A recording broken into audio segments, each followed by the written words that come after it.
fun.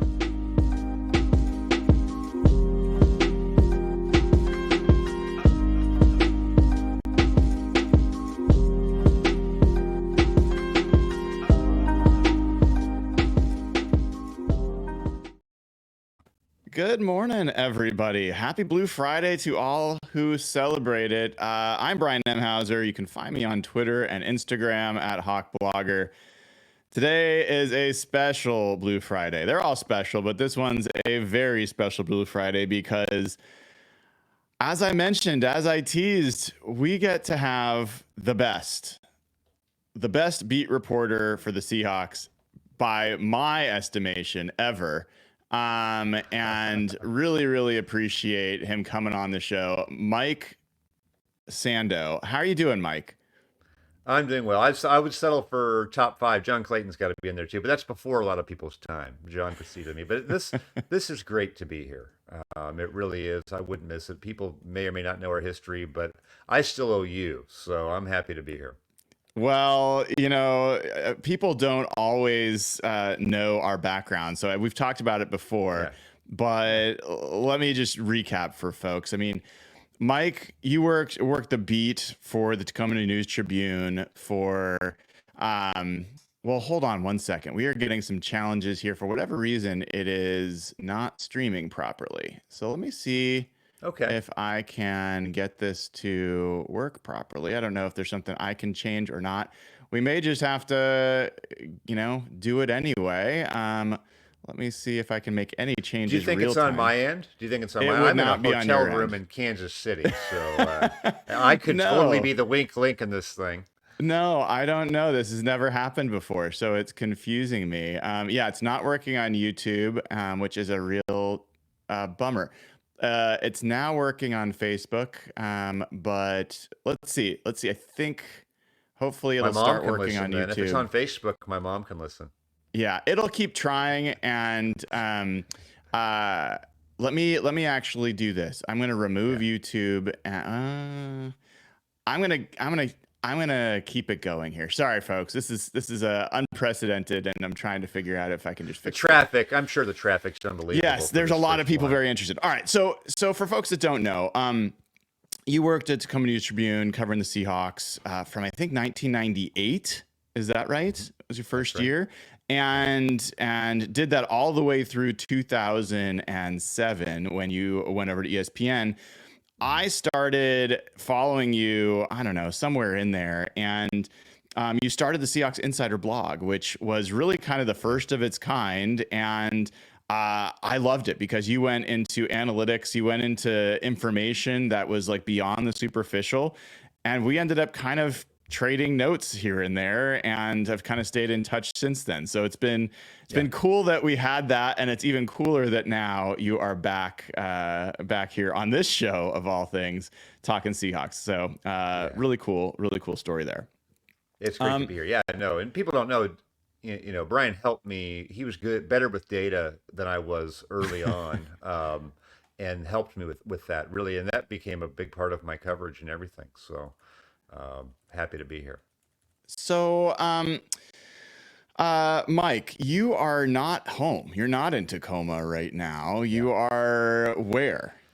I'm in Kansas City, and the last 5-6 years, I have not been going to games every week just because of the Pick Six column that I have to produce on Mondays. It would be a nightmare to be in press boxes, but The Athletic and the New York Times were nice enough to send me and Robert Mays and Derek Klassen and some of our podcast production team to an event at a sports bar to promote the work that we do and produce some content and around the opener, the Chief Raven opener. And we have a couple more events like this that I may go to. There's 2 other possible ones I could go to earlier in the year. Same sort of a thing.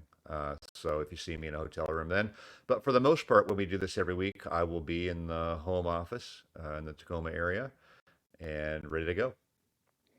Very cool. So you were there for this game last night. What a start for the NFL season. I mean, you usually don't get those first games to look that crisp, but what did you take away from the Chiefs and the Ravens battling? Well, just to me, last season to me felt like a tale of limitations for the Chief offense. That, hey, they still had Mahomes, but it was a work in progress. It was frustrating. You just didn't think they had enough around him to be dynamic. And Kelsey was still good, but he's not probably what he was. I felt like this game was about what's possible. All of a sudden Xavier Worthy's making these huge plays. They got him involved early. He was way too fast for the Raven linebackers, and they don't even have Hollywood Brown out there. They have Rasheed Rice, whether they should or shouldn't. He's out there. Still Kelsey as a security blanket. So looked at them going, hey, they looked pretty good offensively at times, but it's probably going to get even better as the season goes on. So I thought it was very encouraging from an offensive standpoint for Kansas City. Yeah, and I mean, talk about a tough way to lose your first game of the year by a toe. And Isaiah Likely's injury, man, I thought that looked like a separated shoulder, like a couple plays earlier. To make that Collarbone. play Yeah. was crazy. It was crazy. So a tough way to lose. I saw Patrick Mahomes suggested he wears white cleats, but I don't think that would have helped in this case. So curious for you, Mike. There's all sorts of storylines heading into this NFL season.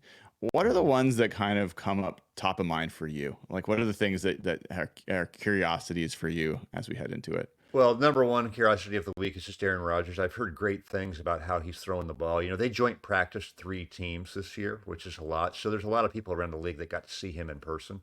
And I put a little bit more stock into that, right, than just going off of last year or 2 years ago. So he is really throwing the ball. Well, I don't know if he can hold up the whole season, if they can protect him. He is old, but if he is, a top 5 quarterback in the league, I mean, that really makes the AFC even more interesting. So we're going to find out a little bit of that on Monday night against the 49ers. Just being someone who's been in Seattle a long time, I have the Russell Wilson curiosity just of how it's going to go. I don't think he's going to be amazing or anything, but he's already on the injury report. Mike Tomlin didn't name him the starter to the last minute, and there's going to be interest and drama around that with that team and him. So I like to watch. I'll be watching that from afar. The rookie quarterbacks are interesting. If you're Tampa Bay in this opener and you're getting Jaden Daniels, you're not really sure what you're getting. I think there's a ton of hype around Caleb Williams. They play Tennessee in the first game.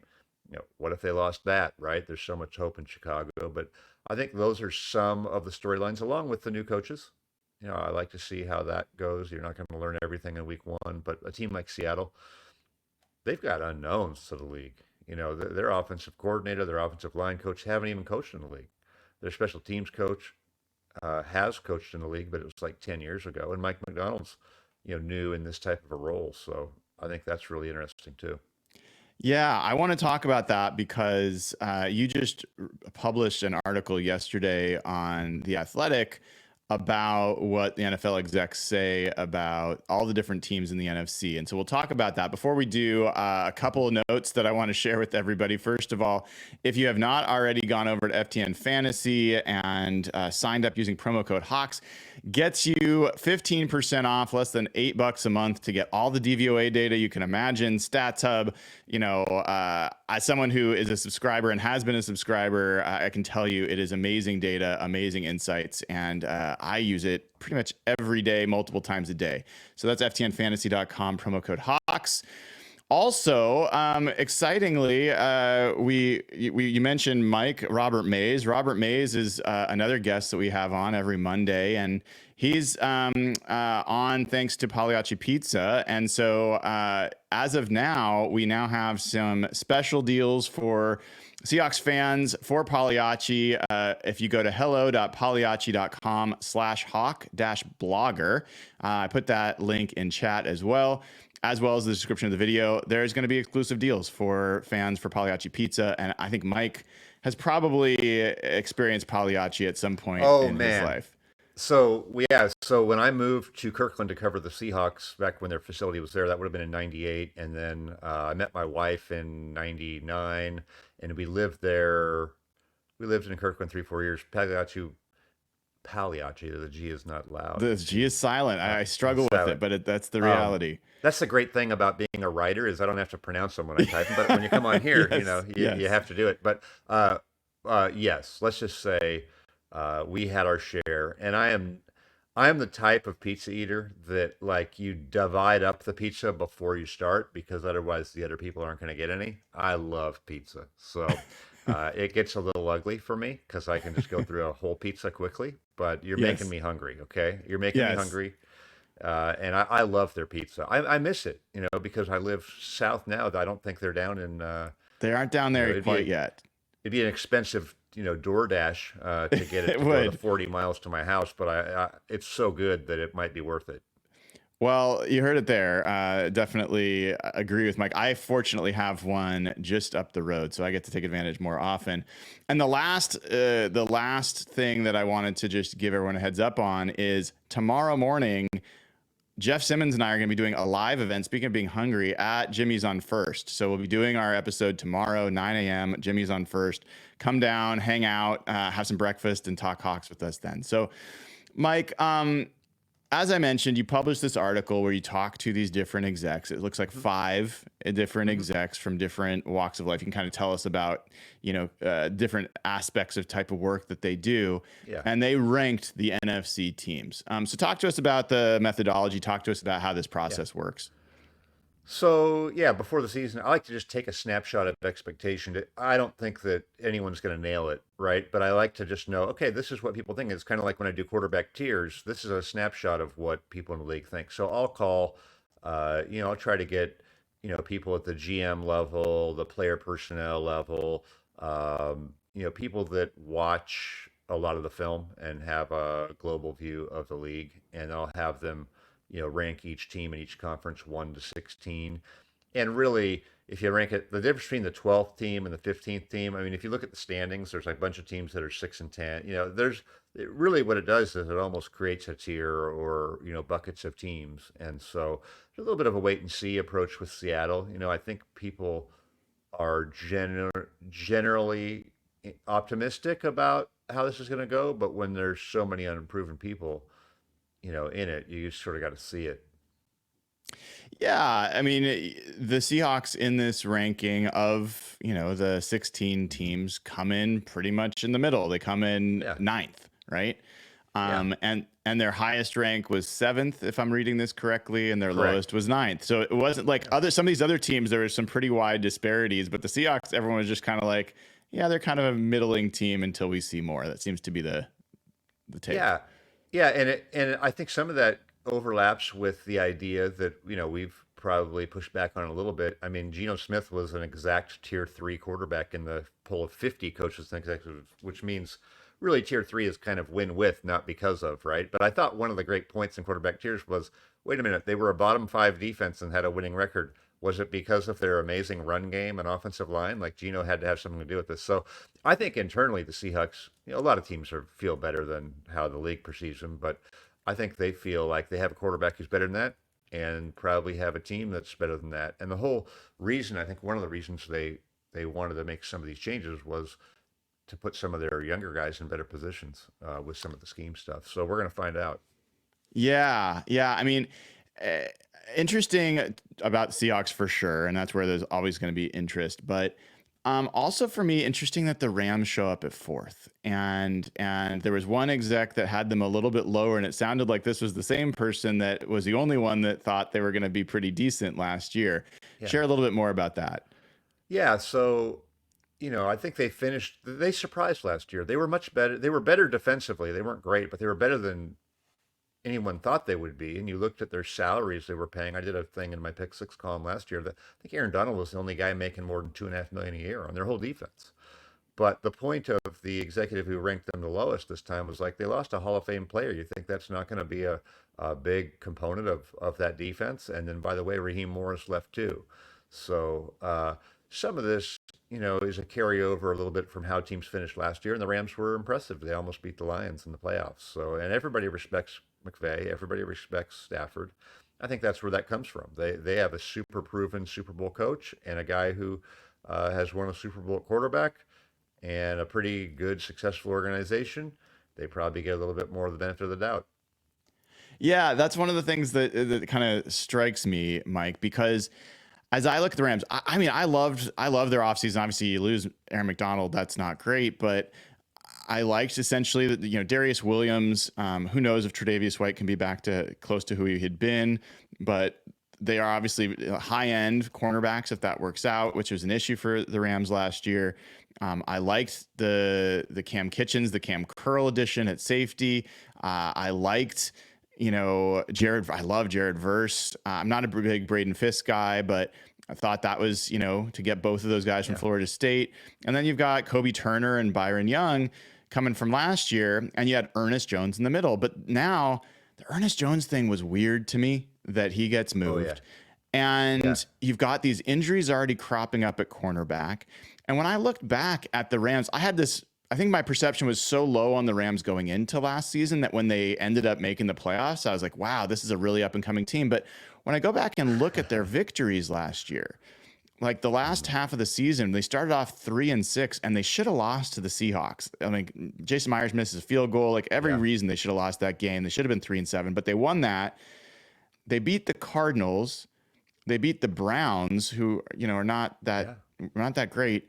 And then, they beat the Commanders, the Saints, the Giants, and then a 49ers team that wasn't really playing anybody. So I'm not sure that they've proven who they are yet. But they went into Baltimore and really should have beat a Ravens team that was historically dominant. They came out and ran the ball like 10 times in a row, and so something like that, and did it effectively, So yeah, I thought that was good for them.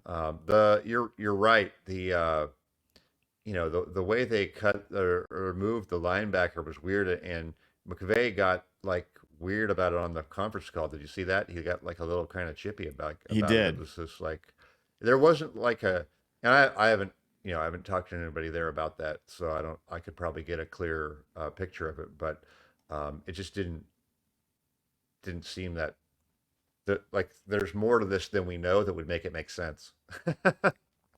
Yeah. And I guess I look at that Rams defense with Aaron Donald being gone and the amount of pressure that's gonna put on the rest of what are largely either first or second year players. And then the cornerback starting to get injured. And I'm wondering, and then Raheem Morris being gone, I'm wondering if I've given them and other people are giving them too much of the benefit of the doubt. And this might be a team that might have the season this year that I think everyone expected them to have last year.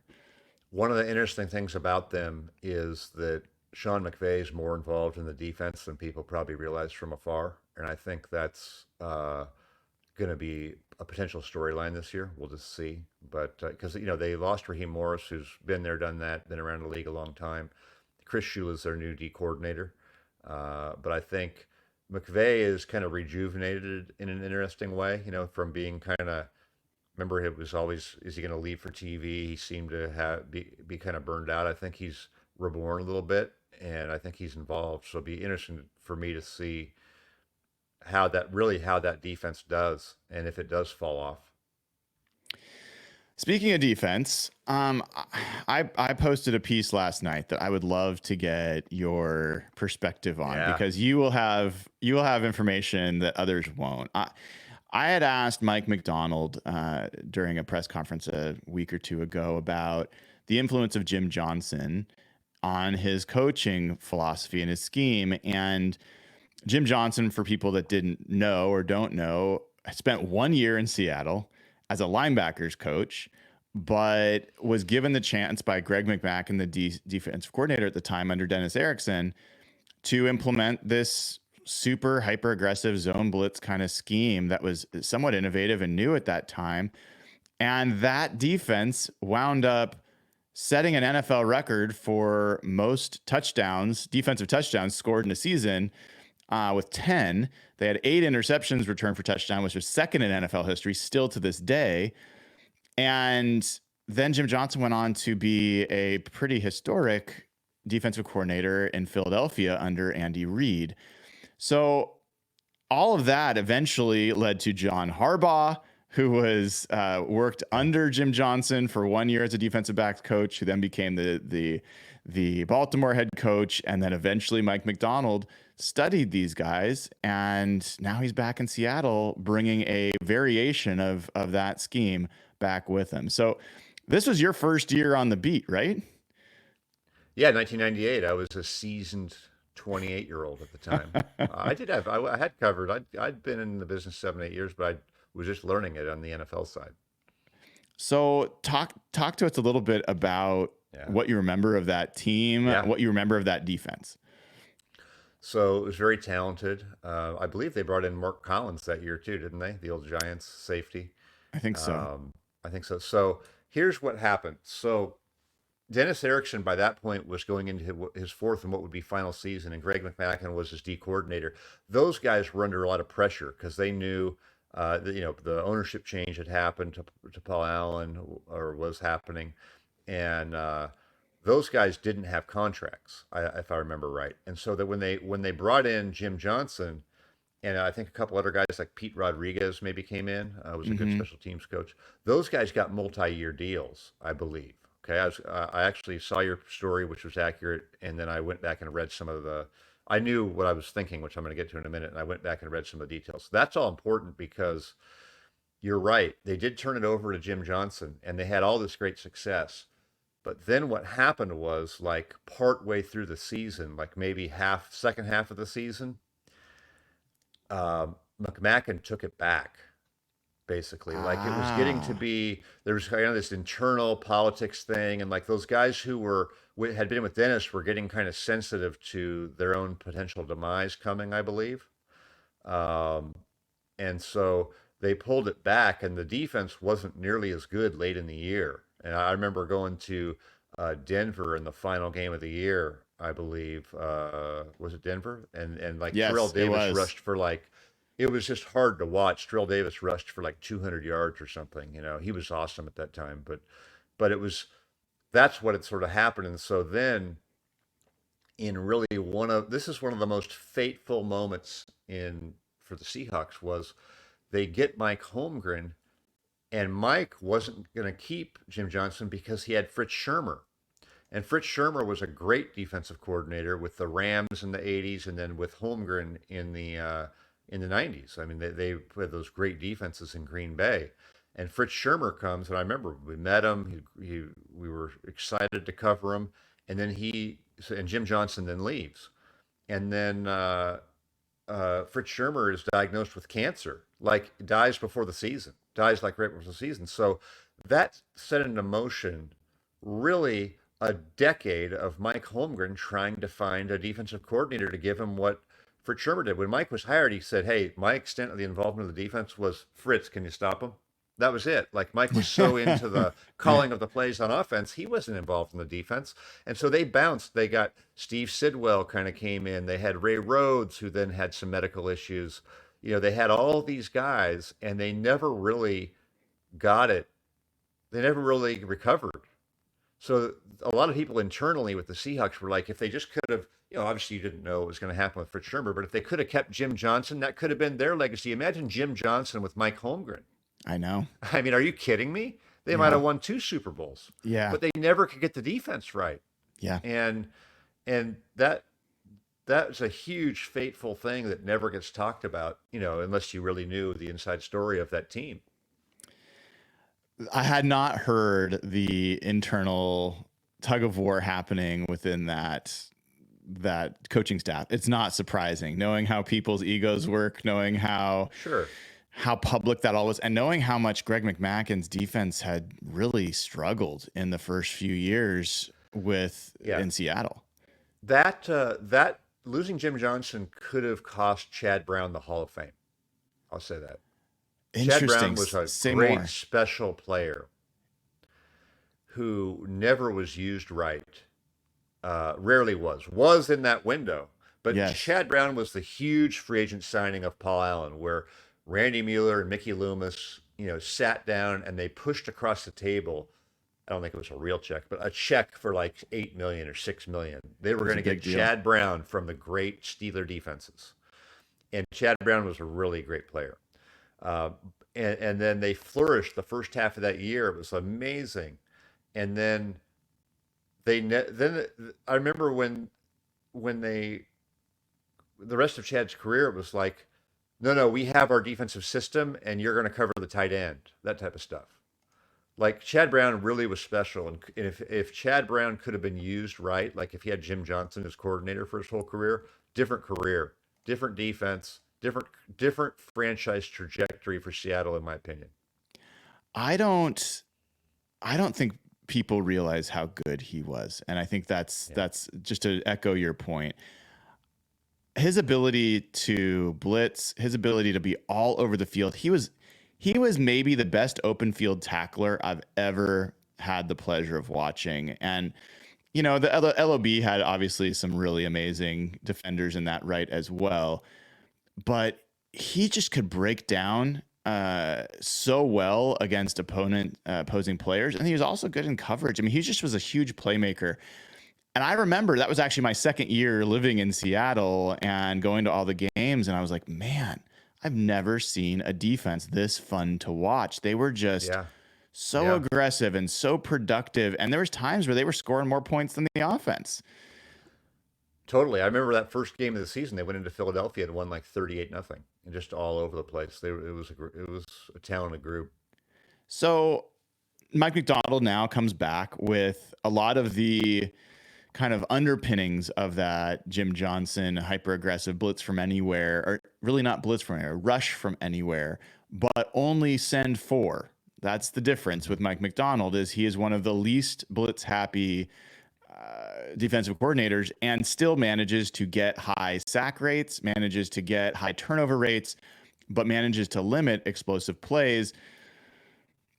Everyone talks about like the Mike Macdonald defense going around the league, but Mike Sando, to you, Uh-huh. there's only one Mike Macdonald calling the plays, and I wonder if you have a sense, and you're talking around the league, how important it is the person who's driving the vehicle versus the vehicle of the scheme itself. I do think it's important, and it's weird in some of these systems. So think how good, like think of this, think how good Steve Spagnuolo is as a coordinator. But like you Mm-hmm. don't see a bunch of like his underlings getting coordinator jobs and dominating the league, right? Can we name a position coach under Steve Spagnuolo who became a coordinator off the top of our heads, right? I can't. I don't, and I have I'm in Kansas City, and I do a weekly radio show in Kansas City, and so they brought that up. They're like, this guy doesn't get head coaching looks anymore, and they said none of his underlings go on to be. So that could be part of our answer, and I think we're really going to see. There's a couple of them around the league, now, right? I mean, Tennessee's running that, has an underling, Miami. and Miami brought in Anthony Weaver. But I do think it really, I do think it is dependent a lot on the caller. When we think of, because when you think of defensive systems, it feels different than offensive systems a little bit, doesn't it? Just in terms of how they're Well, copied or that's applied around the league. that's one of the things I was kind of thinking about as you're talking is we've got these offensive coaching trees, the Sean McVay tree, the Shanahan tree, and there's been relative success. Defensively, not as much. I mean, remember the Pete Carroll coaching tree, really doesn't exist. People will say Dan Quinn, but Dan Quinn was brought in before Pete Carroll was here. And yes, he ran that system, but he's completely changed that scheme since he left Atlanta. So Gus Bradley, maybe, but like there isn't a great example of a lot of these schemes kind of coming out of a defensive side. But at the same time, I would say that there's a little bit of a misnomer that it's the offensive coaches that are ruling. You look recently, Mike, D'Amico Ryans goes in, Oh makes yeah. a big difference. You've got Mike Macdonald getting hired. I think Robert Saleh has been a little bit cursed by the quarterback position, but has made a real impact in New York. I'm not so sure that hiring an offensive coach is clearly the way to go nowadays, because they seem to get hired away on defense as well.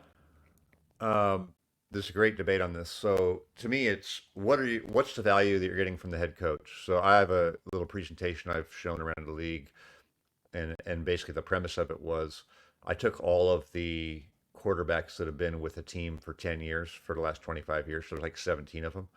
And if you stack them in order of which teams actually provide those quarterbacks with a good defense, right? Because if you have a good quarterback and a good defense, you go to the Super Bowl, right? Or you win Super Bowls.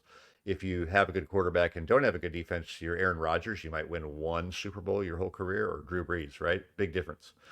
A lot of the most successful coaches have been defensive guys who don't call the plays, that they set the culture for your team, right? Mike Tomlin, Pete Carroll, John Harbaugh, these types of coaches. And then there's an Andy Reid, who, by the way, had Jim Johnson with him in Philly, and who, by the way, now has Spags with a good young defense, and obviously has Mahomes. So I do think there's something to be said for the defensive coaches. I understand why they go offense. You're more likely to have, if your offensive coordinator does well, you're more likely to lose him, I do believe. And then also they directly impact the quarterback, which I think clearly in this league there's some elite quarterbacks, and then there's a bunch of guys who can look horrible or good based on what's around them, right? And we've seen it with Jared Goff, Tua Tagovailoa. They've looked like they can't play at all, and then they've looked like Pro Bowl numbers. You couldn't tell their numbers away apart from a great quarterback. So the organization's know it's quarterback driven, and they want to have an offensive guy to have his hands on that position. And I understand that. I mean, if you were hiring for a team, you'd have to have a pretty long-term view to go with the defensive culture setter type of guy. I think McDonald is a little bit in between, because he's different from those. They're hiring him because they think he's got his scheming on defense is elite, and they're tired of losing that battle against Sean McVay and Kyle Shanahan. So, but how many of those types of defensive coordinators are there where their ability to implement a system you think is special versus, hey, we're just hiring a guy who's a good coach overall general. Yeah, and so Mike, as we wrap up to let you get on out of here, I'm curious about two other things. One, there is a perception that the Seahawks that if they struggle, it's because they've got a whole new coaching staff with new schemes on both sides of the ball. And one of the common things people talk about is they point to Mike Macdonald's first 8 games in Baltimore, and it wasn't as great. Of course, that was a 21st ranked defense over those first 8 games, which the Seahawks would take, given what they've had recently. It got worse every year for Seattle for like 10 years. Oh my gosh, it has. And the other is that the other piece of that is, I asked Mike Macdonald about that, and he's like, that wasn't the team struggling to adapt. That was me as a new DC in the NFL. And I've learned a lot since then, the way I teach it, the plays that I call. He doesn't seem to think that this is going to be the same growing pain kind of situation that it was in Baltimore. Do you buy that? I would bet you he's better, much better at it now than then. He seems really smart. He seems like he's progressed quickly, but also in a really great environment. I mean, the John Harbaugh system, and they've had a lot of good coaches that they've developed and hired, so they just haven't missed on a lot of guys there. I think it's a great thing to come out of. So I would have some confidence in that, and I've heard good things. I think the Seahawks have been really impressed, behind the scenes, with what he's been able to do, and now. What's a realistic jump? I think were they 29th in EPA per play last year, something like that on defense. It was something like that. It was pretty close to that. So to me, like, if they're top half of the league in the first year, that's pretty good. In fact, this is a good note. I'm going to look at that. 30th, by the way. 30th. So yeah. So I will look. I will look at all the first year guys and see what the biggest jumps are. And see what the if there's some common themes. But if you were looking at this from a Seahawk fan, sign up for now and take for the ranking, and what would be disappointing to you? Where is that number? Well, I actually did a little research on this. Ajira Evero, D'Amico Ryans, and Brian Flores those defenses made the biggest leap last year from a yardage points per play, kind of like 16, 17 spots is roughly Yeah. like the biggest for at least last year from the Yeah. previous year. So if you're talking about getting into the middle of the pack, I think that that's certainly acceptable. I don't think it's unrealistic in the variance to see them a top 10 defense this year. Mike Macdonald has done that when he went to Michigan. He did that when he went to Baltimore. I don't think it's crazy for him to do that here. I think if they're in the 20s, that would be disappointing. Yeah, I'm with. I feel like top half of the league is a good expectation because remember, there's by hiring him, I think part of the message here is that hey, we have pretty good players here, and we need to be getting more out of them. And they've got these young guys they're excited about. So I agree. I think it's top half of the league and improving later in the year. You know, barring some sort of injury, catastrophe, or something, um, seems seems like a reasonable expectation for them. Last thing, Broncos this weekend. What are you hearing about expectations around Bo Nix and around this Broncos team? So all the expectations for Bo Nix are tied into how he fits with Sean Payton. People do think that that's a good fit. They're not like wowed by Bo Nix, but think he can succeed with Sean Payton because Sean Payton won't ask him to do some of the things that would be harder for him to do, pushing the ball down the field potentially. I think they have a good defensive front, pretty good. So that could be an issue for Seattle, depending on how their offensive line situation with Abe Lucas out, that sort of a thing. But this, to me, has the makings of like Seattle's defense probably having its way in a tough first matchup, kind of a blind matchup for Sean Payton with a rookie quarterback, and some questions on their offense coming into a hostile environment. Um, from a Seattle perspective, you'd be pretty disappointed, right, if Denver came in and had 360 yards and won the game 24-17, right? This seems like it should be a unleash all of these things that you've been holding back with the mad scientist coordinator and confuse the rookie quarterback and have your offense do enough, to win the game at home, maybe comfortably. Yeah. Mike, thank you so much for sticking around a little bit longer. Technical difficulties have been a little distracting, so we'll only move bigger, better from here, but I cannot wait to talk to you each and every week. And I've already talked to your buddy, Mr. Bowling. I think we'll be able to work out a couple times where we get both of you on, and I'll just sit back and listen to you guys talk through it all. You can overhear us being on, like Dave and I spent so much time sitting next to each other in the press box, traveling together, or being on the sideline together. We can just bring everyone into that conversation. Love it. Love it. That is Mike Sando of The Athletic. He will be on with us each and every Friday on the Mike Sando Show here for Hawk Blogger Mornings. Mike, have a safe trip back. Good to see you again, my friend. Good to see you. Thanks. All right. Take care. That is Mike Sando. So excited to have Mike on. So happy that we are going to get to, spend this time kind of connecting the dots, talking about Jim Johnson to Mike Macdonald. For me, it's a little bit Mike Sando to my experience here is crazy. Like, I was reading all his stuff and obsessed with it and, appreciated it all and watched him just skyrocket as he should through his career. And now, I'm trying to create as good a Seahawks coverage as possible here, and to have the guy that I think sets the standard come on here every Friday is just a huge treat. And I know all of you are super excited. I've seen it.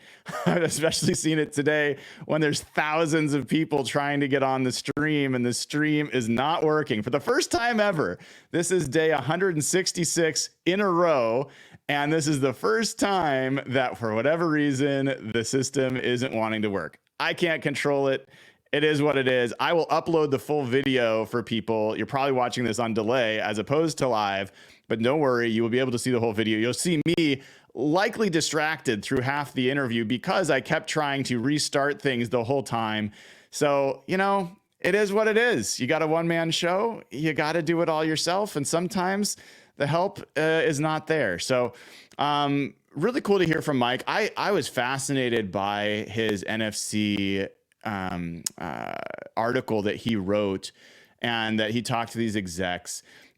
I think generally with the Seahawks, people just continue to Sleep on them. And I think if I was to summarize it in one word, I would say that the way that they are thinking about the Seahawks are wait and see. It's a wait and see situation for the Seahawks. And I kind of get it. I mean, I kind of get it, but it's not how I am. I mean, there's parts of this that are wait and see for me, but it is certainly not the predominant aspect of this. I think that this team is going to be good this year. I think they're going to be good relatively quickly. And I think that they're going to be better. If you ask me right now, I think the Seahawks are going to challenge every single team in this division this year. That's how I see it. And so we'll find out. We're going to find out in a couple days. I hope I get to see you all tomorrow, as many of you as possible, at Jimmy's on First, 9 a.m. for Seahawks Saturday with Jeff Simmons. That is going to be so much fun to do a live show. People have been wanting to do this in real life stuff, and I am looking forward to seeing some of you in person while getting some great breakfast and talking Hawks tomorrow. And hopefully that stream works, for gosh sakes. I'm debating whether I should keep this show going or whether I should try to shut this down and record a new one. I don't know. It is my little dashboard up here is flashing red with everything having big red exclamation marks that they are not working. So who knows? I don't know, folks, but I did want to take a few minutes to talk about the article that I wrote last night that I posted this morning about the kind of connection between Jim Johnson and Mike Macdonald. It has been something that I don't think a lot of people understand how direct that line is between a former Seahawks linebackers coach and a current Seahawks head coach. And I don't think almost any Seahawks fans realize that 1998 defense is the first in history plays for touchdowns, whether they're interceptions or fumbles. 10. They had 10 touchdowns that season, more than any defense in NFL history. At least by the research I was able to do. I know for a fact they have the second most interception returns in a season in NFL history with 8.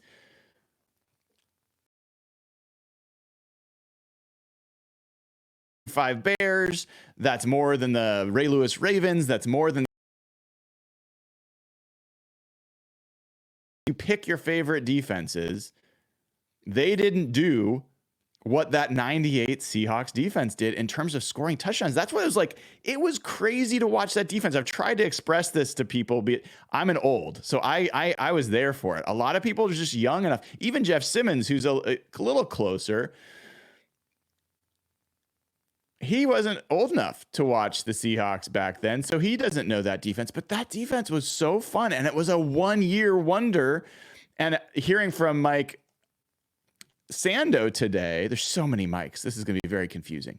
Hearing from Mike Sando today that there was an internal tug of war during that season where Greg McMackin wanted to take back over the defense from Jim Johnson, and that led to that defense falling off the second half of the year. That is aggravating, man. The things that egos do to people and the ripple effects that they cause.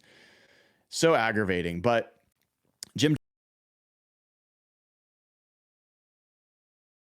and he went to Philadelphia under Andy Reid, and the connections here just are all over the place. Andy Reid, who was a disciple of Mike Holmgren, Andy Reid, who had taken over for Ray Rhodes, who ended up going over to Mike Holmgren. Mike Holmgren, who brought Fritz Shurmur with him. Fritz Shurmur, who passed away before he could even call a play for the Seahawks, and was the reason why Jim Johnson didn't stick around. It's wild. So Jim Johnson goes to Philadelphia under Andy Reid and becomes one of the best defensive coordinators in football, revolutionizes blitzes in the NFL, one of the most aggressive defenses you'll ever see. They were ranked. I'll go back to my article on this to make sure I've got the right numbers here. But this is a defense in Philadelphia that, let me just double check here. Yes, from 2000 to 2007, the Philadelphia defense under Jim Johnson tied for the league in sacks, were second in the league in third down defense and red zone defense, and they were fourth in the league in points allowed. They had something like 26 Pro Bowlers under Jim Johnson during that time. So it was pretty cool. I mean, it's pretty cool to see that happen for Jim Johnson. It was honestly awful as a Seahawks fan who had seen how good that defense was. I was so beside myself, not understanding why we were letting this guy go as a fan back then. And to see him go on and prove just how good he was. And then for him to have John Harbaugh underneath him as a secondary coach, defensive back coach for a year before he became head coach at the Ravens. The same year that John Harbaugh started coaching the Ravens, 2008, is the first year that Mike Macdonald became a coach. He started coaching in Athens, Georgia as a high school linebackers and running back coach at the age of 21. 6 years later, he ends up coming in as an intern for John Harbaugh. And one of the projects he runs for John Harbaugh is a look back to study third downs. And during his study of third downs, he started to learn more about Jim Johnson, about Rex Ryan, who is the first defensive coordinator under John Harbaugh, Wink Martindale, who was the defense coordinator when Mike Macdonald was there. And he saw the effectiveness of these blitzes that come from everywhere on the field, but he also saw that they were giving up a fair number of big plays. And so what Mike Macdonald did was really find a way to have his cake and eat it too. He found a way to bring pressure from all over the place, but only bring 4 players. And by doing that, he's limited explosive plays. So in Mike Macdonald's 2 years as defensive coordinator in Baltimore, they had the 3rd most sacks in the league, 1st most last year, number 1 in the league, 4th most turnovers. So they're getting to the quarterback, they're sacking the quarterback, they are creating turnovers. They had the 7th best third down defense. That was over the 2 years. It was even better last year. But not just was their third down defense good, but they would take the ball away at a rate that I've really not seen. Last year, especially on 3rd and long, 3rd and 7 or more, the Ravens took the ball. That is wild. I don't think people really appreciate how crazy that is for that to happen. It's not, like, I think the next closest was maybe like 4%. And that might have even been lower. I think that might have been close to double the next team. And over the course of both years, it was 5.5% turnover rate on 3rd and long.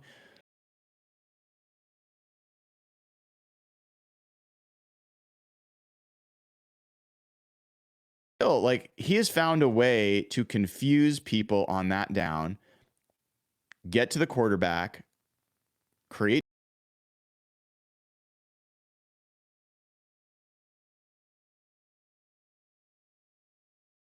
As the person who's running this, is you get the reward of pressure, the reward of turnovers without as much risk.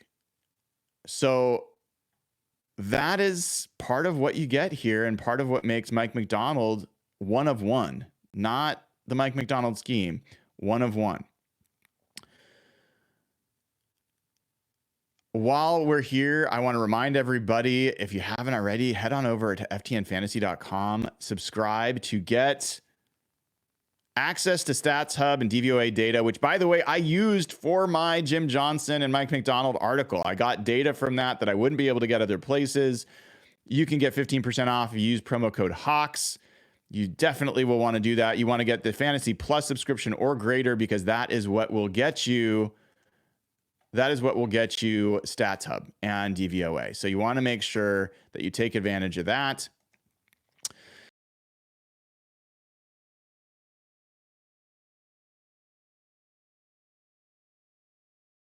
But I will read it again and post it again.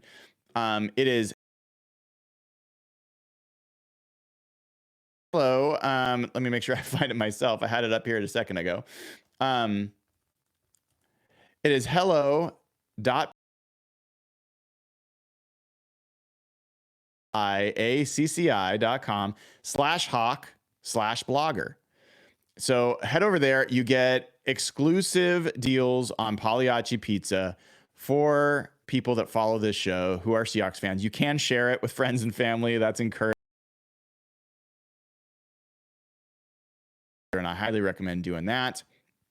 And then again, turn out tomorrow morning, 9 a.m. to see Jeff Simmons and I do the show from there. It will be awesome, and I can't wait to see folks. And Sunday, keep an eye on, we'll do a pregame show. Evan Hill, Jeff, and I will do a pregame show. I will kick off the live chat party during the game. So I won't be in the chat during the game, but I will kick it off so you can all chat. And then we will almost certainly do a post-game show as well. So very, very busy weekend of content coming up. And then we start it all over again. Monday, Robert Mays will be in 10 a.m. We will do 10 a.m. Monday morning for Hawk Blogger Mornings, because I'll be writing my morning after column. So I'll have a little bit to do. We'll go over what happened in the weekend. And then it all just keeps rolling. Wednesday should be Ray Roberts. Friday will be. You guys are all excited. If you haven't already given the show a like and click subscribe, please do. We're just like 150 folks short of 12,000 subscribers. Would be great to add everybody possible to that list. Let's get to 12K before we get to Sunday. If you are watching this stream or this video and you can just click on over to YouTube real quick and just subscribe, I would be so appreciative. I really would, and it would help the show grow and bring. So hopefully download this video. Hopefully this works, and I will be able to post it for you to watch in just a moment. Until then, I wish you all the best. I am Brian Nemhauser. You can find me on Twitter and Instagram at HawkBlogger. This has been episode 166 of Hawk Blogger Mornings. Take care.